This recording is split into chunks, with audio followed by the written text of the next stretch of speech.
தம்பி மாநில தலைவர் சகோதரர் அண்ணாமலை அவர்களுக்கு எனது வணக்கத்தை தெரிவித்து,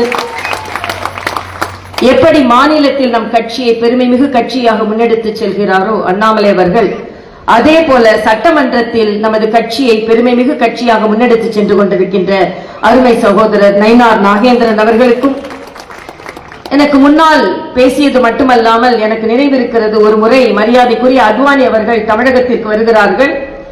அவர்கள் வருகின்ற நேரம் காலதாமதம் ஆகிக் கொண்டே இருக்கிறது. அண்ணன் ஹெச் ராஜா அவர்கள் அவர் வருவது வரை 3 மணி நேரம் பேசி இருக்கிறார் தமிழகத்தில். இப்படி பேசி பேசியே கட்சியை வளர்த்த அருமை அண்ணன் திரு ஹெச் ராஜா அவர்களுக்கும், இங்கே மரியாதைக்குரிய வாஜ்பாய் அவர்களின் 100 ஆண்டை நாம் கொண்டாடி கொண்டிருக்கிறோம்.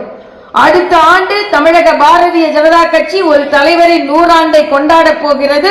அது மரியாதைக்குரிய HV ஹாண்டே அவர்களின் 100 ஆண்டு. ஆக ஒரு மருத்துவர் ஆரோக்கியமாக இருந்து வலிமையான கருத்துக்களை, அதுவும் மரியாதைக்குரிய அம்பேத்கர் அவர்களோடு பழகியவர் என்ற வகையில், வாஜ்பாய் அவர்களோடும் பழகியவர் என்ற வகையில் அவரை இந்த நிகழ்ச்சிக்கு அழைத்தது சால பொருந்தும். அதற்கும் அவருக்கு எனது வணக்கத்தை தெரிவித்து, அதே போல இந்த நிகழ்ச்சிக்கு வந்திருக்கும் மாநிலத்தின் துணைத் தலைவர்கள் அண்ணன் சரத்குமார் அவர்கள் பேசிவிட்டு சென்றிருக்கிறார்கள். மரியாதைக்குரிய சகோதரர் நாராயண் திருப்பதி அவர்களுக்கும், ஸ்ரீதர் அவர்களுக்கும், பிரமிளா சம்பத் அவர்களுக்கும், உமா ஆனந்தன் அவர்களுக்கும், மாவட்ட தலைவர்கள் சாய் சத்யன் அவர்களுக்கும், காளிதாஸ் அவர்களுக்கும், மற்றும் இந்த நிகழ்ச்சியில் முன்னெடுத்து நடத்தி கொண்டிருக்கின்ற அண்ணன் கருணாகராஜன் அவர்களுக்கும், சகோதரர் AP முருகானந்தம் அவர்களுக்கும், மற்றும் இங்கே முன்வரிசையில் பல தலைவர்கள் அமர்ந்திருக்கிறீர்கள். வருங்கால தலைவர்கள் அனைவரும் இங்கே அமர்ந்திருக்கிறீர்கள். உங்கள் அனைவருக்கும் எனது வணக்கத்தை சொல்லி, நேரம் அதிகமாகிக் கொண்டிருக்கிறது. 2 முறை எனது வாழ்க்கையில் நான் மிகவும் பாக்கியம் அடைந்ததாக நான் கருதுகிறேன். ஒன்று, ஒரு சாதாரண கட்சி தொண்டனாக மரியாதைக்குரிய வாஜ்பாய் அவர்களிடம் ஆசியை பெற்றது. அதற்கு பின்பு மாநில தலைவராக அவரது அஸ்தியை இந்த கையில் பெற்றதை எனது வாழ்நாளில் மிகப்பெரிய பாக்கியமாக நான் கருதுகிறேன். ஏனென்றால் மரியாதைக்குரிய வாஜ்பாய் அவர்களின் ஹாஸ்யம் என்று சொல்லுகின்ற அந்த சிரிப்பலை அனைவருக்குமே தெரியும். நான் ஒரு மருத்துவக் கல்லூரியின் உயர்கல்வி படித்த மாணவியாக பாரதிய ஜனதா கட்சியில் சேர்ந்து ஒரு 10 மாசம் எங்க அப்பாட்ட சொல்லாம மறைந்திருந்து, அதற்கப்புறம் ஒரு முறை மரியாதைக்குரிய வாஜ்பாய் அவர்களை சென்று பார்க்கிறேன். அப்போ ஒரு காங்கிரஸ் குடும்பத்தில் இருந்து வந்திருக்கின்ற ஒரு பெண் என்ற முறையில் என்னை ஒரு வரவேற்கிறார்.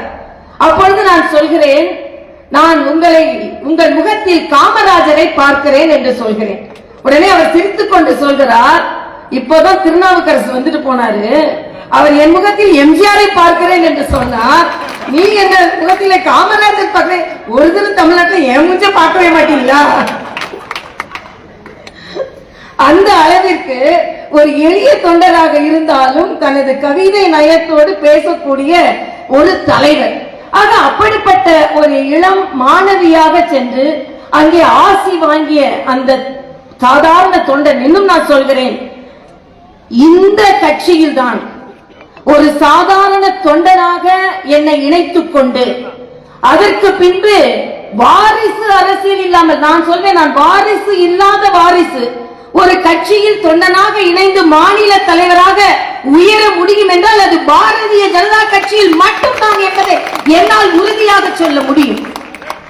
ஆக அப்படிப்பட்ட ஒரு இயக்கத்தில் மரியாதைக்குரிய வாஜ்பாய் அவர்கள், இன்று மரியாதைக்குரிய HV ஹண்டே அவர்கள் ஐயா சொன்னார்கள், இன்று அரசியலமைப்பு சட்டத்தை கையில் ஏந்தக்கூடிய தகுதி ஒரு கட்சிக்கு இருக்கிறது என்றால் அது பாரதிய ஜனதா கட்சி என்பதை வலிமையாக சொல்ல முடியும். ராகுல் காந்தி அந்த கான்ஸ்டிடியூஷன் புக் எடுத்து அப்படியே தெரிகிறார், எல்லாரும் கையில வைத்துக் கொண்டிருக்கிறார்கள். ஆனால் ஒரு கட்சிக்கு அரசியலமைப்பு சட்ட புத்தகத்தை கையிலே ஏந்துகின்ற தகுதி இல்லை என்றால் அது காங்கிரஸ் கட்சிக்கும் அதன் கூட்டணி கட்சிக்கும். எனக்கு திராவிட முன்னேற்ற கழகம் எப்படி அவர்களோடு குக்கரிலிட்டு அரசியலமைப்பு சட்டத்தின் பாதுகாவலர்கள் என்று சொல்கிறார்கள் என்று எனக்கு புரியவில்லை. மரியாதைக்குரிய பாரத பிரதமர் அதை போட்டிட்டு காண்பித்தார். எந்த எமர்ஜென்சி காலத்தில் யாரையெல்லாம் சிறையில் தள்ளினார்களோ இன்று ஓட்டுக்காக அவர்களோடு நின்று கொண்டிருக்கிறார்கள் என்று மறைமுகமாக திராவிட முன்னேற்ற கழகத்தை தான் சொன்னார்கள். திராவிட முன்னேற்ற கழகம் மரியாதைக்குரிய வாஜ்பாய் அவர்களுக்கும் பாரதிய ஜனதா கட்சிக்கும் நன்றியுள்ள கட்சியாக இருக்க வேண்டும். ஏனென்றால் 356வது பிரிவை மாநிலத்தை பிரிவை நான் பயன்படுத்த மாட்டேன் என்று வலிமையாக சொன்னவர் வாஜ்பாய் அவர்கள். ஏனென்றால் அந்த பொம்மை வழக்கெல்லாம் இல்ல. காங்கிரஸ் 90 முறை இந்த சட்டத்து பிரிவை பயன்படுத்தி ஆட்சியை கலைத்திருக்கிறது. இந்திரா காந்தி மட்டுமே 50 முறை கலைத்திருக்கிறார்கள்.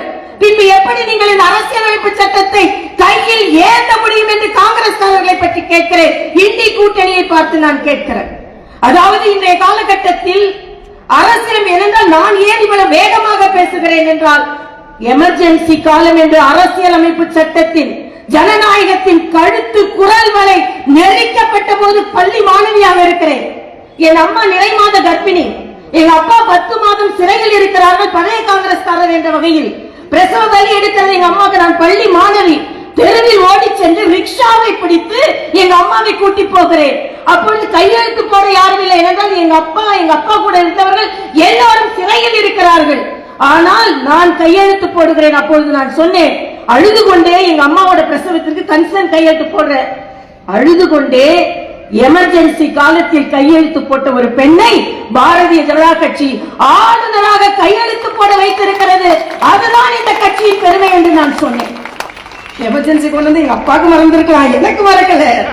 ஏனென்றால் அப்படிப்பட்ட கொடுமையான ஒரு சூழ்நிலையை பார்த்துக் கொண்டு இந்த அந்த அரசியலமைப்பு சட்ட புத்தகத்தை கையில் ஏந்துவதற்கு கூட உங்களுக்கு எந்த தகுதியும் இல்லை என்பதை நான் சொல்லிக் கொள்கிறேன். திராவிட முன்னேற்ற கழகம் எப்படித்தான் அவர்களோடு இருந்து கொண்டிருக்கிறார், அது அவர்களை மறந்து விடுவார்கள். இலங்கையில் நம் தமிழர்கள் சுட்டுக் கொல்லப்பட்ட போது கூட எதிர்ப்பு தெரிவிக்காமல் இன்று அவர்களோடு கூடி குலாவிக் கொண்டிருக்கிறார்கள், அண்ணன் திருமாவளவன் உட்பட. அதனால் ஓட்டுக்காக அவர்கள் எதை வேண்டுமானாலும் செய்வார்கள். ஆனால் பாரதிய ஜனதா கட்சி நாட்டுக்காக மட்டுமே வாழும் என்பதை நான் இங்கே தெரிவித்துக் கொள்கிறேன். இங்கே தம்பி அண்ணாமலை போன்றவர்கள் பேச இருக்கிறார்கள். நான் வலிமையாக பதிவு செய்வது, மரியாதைக்குரிய வாஜ்பாய் அவர்கள் இந்த நாட்டில் ஒரு நல்லாட்சியை எடுத்துக் கொடுத்தார். அதைத்தான் நமது பாரத பிரதமர்கள் முன்னெடுத்து சென்று கொண்டிருக்கிறார்கள்.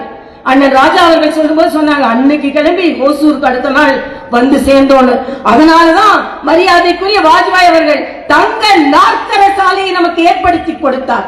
எனது வாழ்க்கையில் நடந்த ஒரே ஒரு அனுபவத்தை மட்டும் சொல்லிவிட்டு நான் நிறைவு செய்கிறேன். ஏனென்றால் நேரம் அதிகமாகிவிட்டது. பொக்ரான் அணுகுண்டை பற்றி சொன்னார்கள். மருத்துவ கல்லூரி மாணவியாக இருக்கும்போது அயல் நாடுகளில் சென்று நாங்கள் பேப்பர் சப்மிட் பண்ணுவது வழக்கம். விஞ்ஞான பூர்வமான பேப்பர்களை நாங்கள் சென்று அங்கு அறிவியல் மாநாட்டில் நாங்கள் சமர்ப்பிப்போம். காங்கிரஸ் அரை நூறாண்டு காலமாக இந்த நாட்டை ஆண்டு கொண்டிருந்தது. அப்போது எங்களை எப்படி அறிமுகப்படுத்துவார்கள் என்றால், இந்தியா ஏழை நாடு, குடிசைகள் நிறைந்த நாடு, வறுமை மிகுந்த நாடு, மிகப்பெரிய விஞ்ஞான வளர்ச்சி எல்லாம் இல்லை, அங்கே மிகப்பெரிய ஆராய்ச்சி கட்டுரை எல்லாம் சமர்ப்பிப்பதில்லை. அப்படிப்பட்ட ஒரு நாட்டில் இருந்து ஒரு மருத்துவர் வந்திருக்கிறார் என்று என்னை அறிமுகப்படுத்தும் பொழுது கூலி குறுகி சென்று எனது மருத்துவ கட்டுரை சமர்ப்பிப்பேன். ஆனால் மரியாதைக்குரிய வாஜ்பாய் அவர்கள் ஆட்சியில் அதே போல ஒரு நாட்டிற்கு சென்று மருத்துவ கட்டுரை சமர்ப்பிக்க செல்கிறேன். அப்பொழுது என்னை எப்படி அறிமுகப்படுத்தினார்கள் என்றால், அணுகுண்டு வெடித்து வல்லரசு நாடாக முன்னேறி கொண்டிருக்கும் இந்தியாவில் இருந்து ஒரு மருத்துவர் வந்திருக்கிறார் என்று என்னை அறிமுகப்படுத்தினார்கள். கூறி குறுகி சென்ற நான் தலையிலிருந்து இருமாப்போடு சென்று எனது மருத்துவ கட்டுரை சமர்ப்பித்தேன். அதனால்தான் வாஜ்பாய் அவர்கள் ஜெய் ஜவான் ஜெய் கிசான் என்பதை கூட ஜெய் விஞ்ஞான் என்பதையும் ஆரம்பித்தார். அதனால்தான் இன்று விஞ்ஞானத்தில் இந்த நாடு முன்னேறி கொண்டிருந்தது. நாம மரியாதைக்குரிய வாஜ்பாய் அவர்களின் வார்த்தைகள் எனக்கு அடிக்கடி நினைவுக்கு வருகின்ற ஒரு வார்த்தை. இங்கே கூட நான் அதை சொல்கிறேன். 2 பாராளுமன்ற உறுப்பினர்கள் தான் இருக்கிறார்கள் என்று இந்த பாரதிய ஜனதா கட்சி யாரும் கேலி பேச வேண்டாம். இந்த 2 பாராளுமன்ற உறுப்பினர்கள் இருக்கும் கட்சி நாடை, இந்த பாரத தேசத்தை ஆளும் என்று சொன்னார்கள். அப்போது எல்லோரும் கிண்டல் செய்தார்கள். 2 இவர்கள் இப்படி 200-400க்கு போவார்கள் என்று. இன்று அதே பாரதிய ஜனதா கட்சி ஆண்டு கொண்டிருக்கிறது, இன்னும் வருங்காலத்தில் ஆளும். ஆனால் அதே ஆட்சி தமிழகத்திலும் வர வேண்டும். இங்கே மேடையில் அமர்ந்திருக்கும் போது ஒரு வருத்தமான செய்தி. அண்ணா யூனிவர்சிட்டிக்குள்ளே ஒரு இளம் பெண் பாலியல் பலாத்காரம் செய்யப்பட்டு உடலில் காயங்களோடு அண்ணன் ஸ்டாலின் அவர்களே, இந்த தமிழகத்தில் என்ன நடந்து கொண்டிருக்கிறது? நாங்கள் இங்கே பெண் குழந்தைகளின் பாதுகாப்பிற்காக திட்டத்தை தீவிக் கொண்டிருக்கிறோம். ஆனால் அங்கே பெண் குழந்தைகளுக்கு பாதுகாப்பு இல்லாத ஒரு சூழ்நிலை இருக்கிறது. ஏன்? தமிழகம் தள்ளாடி கொண்டிருக்கிறது. நேற்று கூட நான் தொலைக்காட்சி பார்த்துக் கொண்டிருந்தேன். பெரியவர் வீரமணி ஒரு கைத்தடியை கொண்டு அண்ணன் ஸ்டாலின் கொடுத்தார். உடனே அண்ணன் ஸ்டாலின், ஆகா, திராவிட மாடல் எங்கே இருக்கிறது, கைத்தடியை கொடுத்து இதை சரி செய்து விட்டார்கள், சிம்பாலிக்கான்னு சொல்ல. நானும் அதைத்தான் சொல்கிறேன். தள்ளாடி கொண்டிருக்கும் தமிழகத்திற்கு இன்று கைத்தடி தான் தேவைப்படுகிறது என்று வீரமணியை கொடுத்து விட்டு சென்றிருக்கிறார். நாங்கள் செங்கோலை சட்டமன்ற பாராளுமன்றத்திற்கு சென்றோம், அதனால் தலை நிமிர்ந்து நிற்கிறோம். இன்று கைத்தடி போல தலை குனிந்து நிற்க வேண்டிய சூழ்நிலையில் இந்த தமிழக அரசு இருக்கிறது. ஆனால் அதை மாற்றக்கூடிய சக்தி இந்த மேடையில் அமர்ந்திருக்கும் தலைவர்களுக்கு இருக்கிறது என்பதும் 2026 பாரதிய ஜனதா கட்சி இங்கே தமிழகத்தில் ஜார்ஜ் கோட்டையில் அமரும் காலம் தான் என்பதை உறுதியாக சொல்லும். எப்படி பாரதிய ஜனதா கட்சியின் தலைவராக இருந்த அடல் பிகாரி வாஜ்பாய் இன்று 2 பேர் தான் இருக்கிறோம் என்று பரிகசிக்காதீர்கள். நாளை இந்த பாரத தேசத்தை ஆளும் கட்சி பாரதிய ஜனதா கட்சியாக ஆகும் என்று சொன்னாரோ அதே போல இன்று 4 பேர் தான் இருக்கிறீர்கள் என்று பரிகசிக்காதீர்கள். நாளை இந்த தமிழகத்தை ஆளும் கட்சியாக பாரதிய ஜனதா கட்சி அங்கம் வகிக்கும் கட்சியாக இருக்கும் என்பதை தம்பி அண்ணாமலை அவர்கள் உறுதி செய்திருக்கிறார்கள். நாங்களும் உறுதி செய்து கொண்டிருக்கிறோம். உங்கள் அனைவரின் மூலமாக நாம் எல்லாம் சபதம் ஏற்போம். தமிழகத்தில் சூரியன் உதிக்கிறதோ இல்லையோ, கைகள் உயர்கிறதோ இல்லையோ, இலைகள் துளிர்க்கிறதோ இல்லையோ, தமிழகத்தில் தாமரை மலர்ந்தே தீரும், மலர்ந்தே தீரும், மலர்ந்தே தீரும். நன்றி.